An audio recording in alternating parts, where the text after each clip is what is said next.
I'm in Sweden and Uppsala, Sweden right now, and I gave a lecture tonight on the historical reliability of the Gospels. And I met a really interesting guy, a brother in Christ. His name is Thomas Samuel.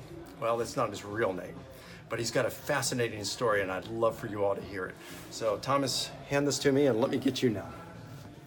Hi everyone, my name is Thomas Samuel, and I came from the Prophet house.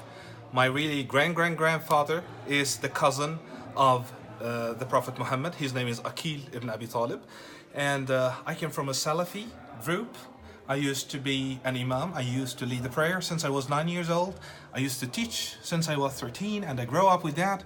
And on the age of 16, I felt so much fed up with what is happening in the world. I decided to help our brothers in Iraq to stand against the Americans.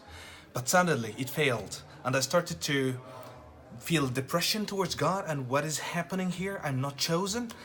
But I met a man who said, you need to evangelize people. You need to make a prayer, a call of Islam, to call everyone to become a Salafi. I did that, but I was not satisfied until I said, I want to get in touch with Christians.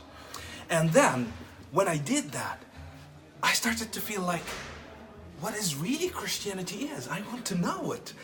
And I found that what they taught us about Christianity in Islam is not really what Islam is teaching. And accordingly, I started to search for a source. I didn't find until one day a pop-up window came on my computer that says, do you love Allah? I thought it's a Muslim website. I clicked it, and it was a Christian website. It was a fascinating Christian website. It was very simple, talking about how things are so much connected. It answered the question that even Muslim imams used to have. How things are so much chronicle, how things are so much canon, how it's reliable, how eyewitnesses were there. And here I was shocked, like, maybe these all are wrong? I cried so hard, searching for God to give me an answer. Until one day I cried so hard, and he visited me in a dream, saying, it's your time to follow me.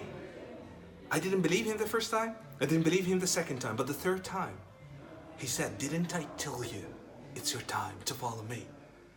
He moved the bandage on my eyes, and I started to read between Islam and Christianity. I found that there is more far away between what canon in Christianity can be and what we have in Islam.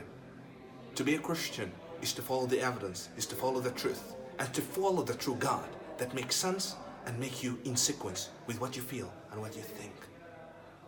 Jesus is the way if you want to know who is the way.